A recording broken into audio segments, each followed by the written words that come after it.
Earlier this year, I started watching Ring: The Final Chapter, a TV J-drama adaptation of Ring. I was planning on watching that and reviewing a bunch of J-horror J-dramas as a sort of J-horror TV month, but ultimately decided against it.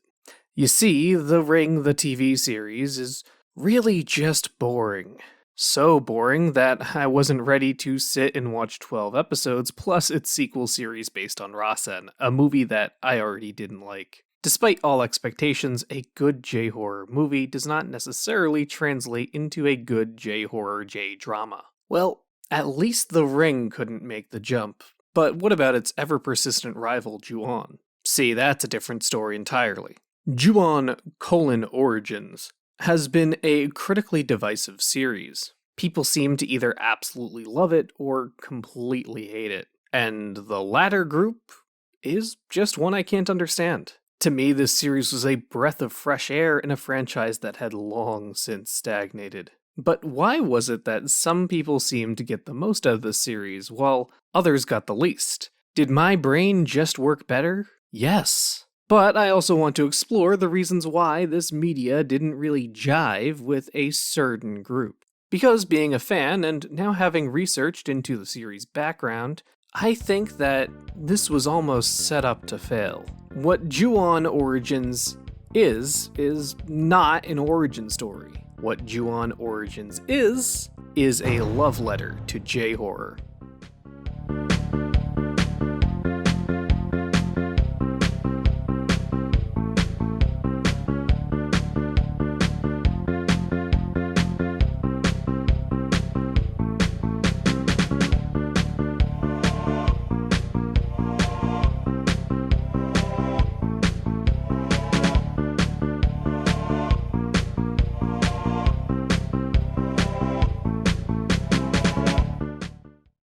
So first of all, let's start with the biggest problem with Ju-on Origins, which is the title itself. With a title like that, many people might have thought that this was an origin story for Kayako and Toshio, which is just an insane notion. The first 3 Ju-on films all center around that mystery of Kayako and Toshio.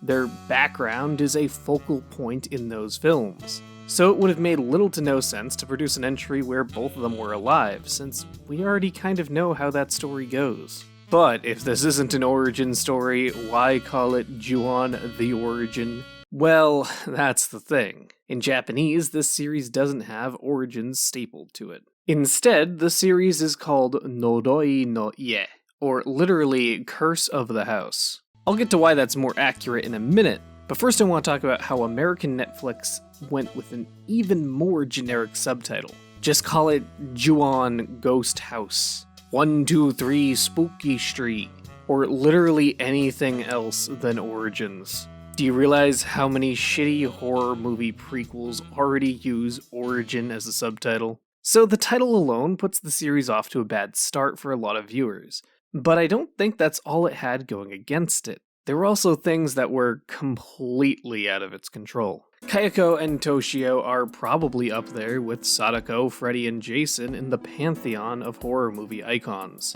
Sure, some people might not see a big difference between Kayako and Sadako, but despite that, these characters have a sizable fan base. In the past, Ju-on had tried to shift focus away from these two with Black and White Ghost. These movies are pretty terrible, but missing the mother-son ghost duo was not the reason why. They would later be brought back in a reboot series, which was better, but again, just having Kayako and Toshio was not the reason why they were good. At this point, we have explored these 2 ghosts across 6 films. There really isn't any mystery left, and reinterpreting them again for a 3rd or 4th time would be difficult to do and have it still be interesting. So ultimately, I think it was a good call for the series to distance itself from Toshio and Kayako, and instead focus on the house itself. 私ね、ずっと東京の郊外をドライブしていたでしょ。時々ね、ピンとくる家があるんです。言っとくけど、霊感とかじゃないですよ。私ね、昔の新聞を読んで面白そうな事件があると見に行くんで。昔の新聞？うん、好きなんです。図書館で昔の新聞読むの。なんかワクワクしてそのうち同じ家が何度も出てくるんです。誰も気づいていないけど見に行くと同じ家。どこの家です？住所は覚えていないけど、確か監禁された女が妊娠して子供を産まされた。女は死体で見つかったけど子供は消えていた。ずいぶん昔の事件だけど、行った時はまだあった。In the films, the Psyche House is an important location.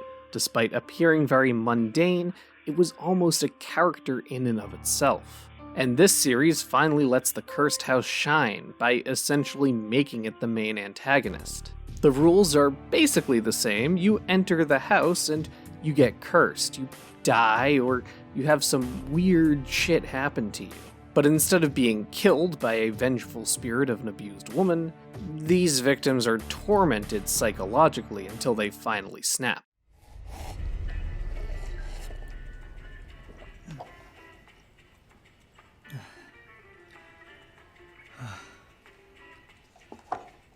The antagonistic force in this is much more nebulous and has much less of a face put onto it, but it still works in much the same way.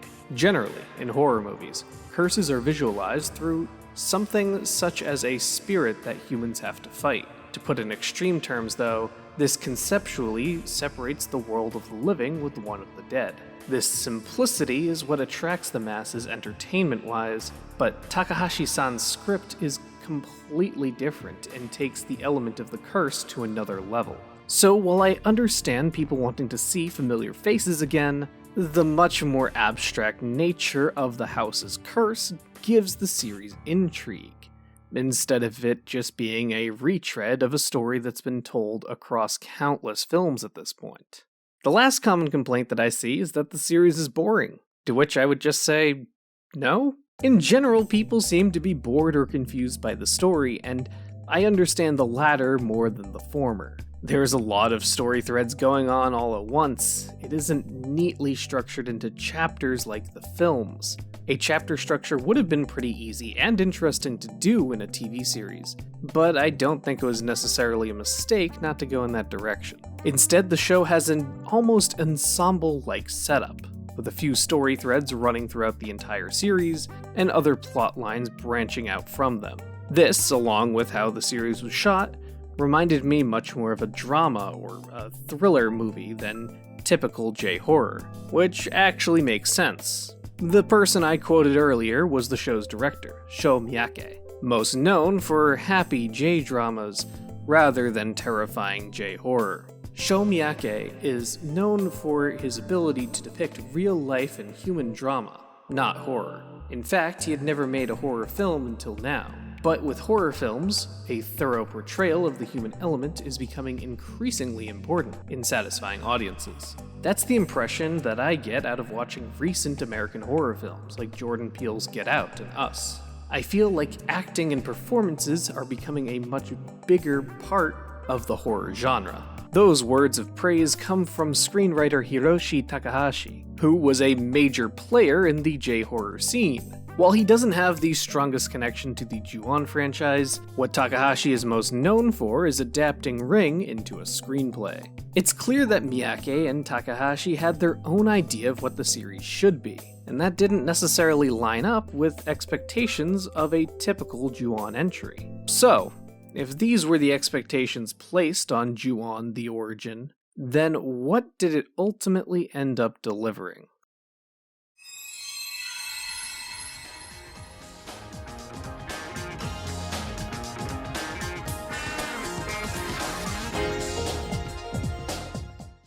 From the very start, Ju-on Origins makes one thing very clear. This is not the Ju-on we know. Instead, this takes place in the real world. Before, Ju-on was even a V-cinema, let alone a theatrical movie. Now this was an interesting choice, and one that I'm fully on board with. This separation from the source material allows the series to stand on its own, and avoids having unnecessary comparisons drawn to the original. The series makes the most out of its time period, never missing an opportunity to remind the viewer when it's set. And one of the ways that it cements that element of realism is through true crime. Not true supernatural events, because those don't exist. Instead, through the grisly details of real-life murder.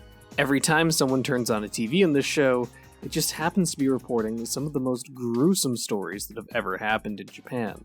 So, while this accomplishes the goal of reinforcing the setting, is there a point to including these stories in the background? Actually, there might be more of a reason than you would think. Ju-on Origins is set in the late 80s/early 90s, and is based on violent crimes that actually took place in Japan. That's one of the overarching motifs of the series. We wanted to convey just how much these incidents inspired the imaginations of those of us who would go on to create what would later become known as J-horror. The series is a deliberate throwback to an earlier era of J-horror, especially in how the story is told. It's easy to see references to other J-horror films like Don't Look Up and Dark Water, as well as plenty of nods to the original Ju-on films. But it never feels like it's leaning on J-horror history too much. It might even be because the series is done in this homage style that it ends up feeling like a fresh entry into the genre. A love letter to J-horror, if you will. That's it. That's the title. We brought it back around. Instead of just retreading over old ideas, adding in some long-haired pale ghosts to jump out at the viewer, the series goes all the way back to the source of what initially inspired the 90s and early 2000s J-horror films to create something entirely new. This is actually kind of in line with what Netflix has done for other Japanese directors like Sono Sion. Forest of Love is a bit of all of his films smashed together. In the same way, this series feels like a bunch of J-horror ideas that Takahashi was involved with, put into a blender. And I think people that did a deep dive into that era of J-horror generally got what the series was going for. Broadly, I've seen a lot of fans of Ju-on and J-horror really like this show. While for a lot of people who maybe just saw Ju-on or The Ring once, it didn't work for them. That's not to discount some legitimate problems the show has. I'm not going to sugarcoat. Some effects are of TV J-drama budget quality, and sometimes the show is juggling more plot threads than the viewer can keep track of. But regardless, there's still fantastic character acting and some very chilling sequences. This is especially true as the series goes on. It may start a little slow, but in the end it starts to veer into abstract Lynchian horror, and that was totally up my alley.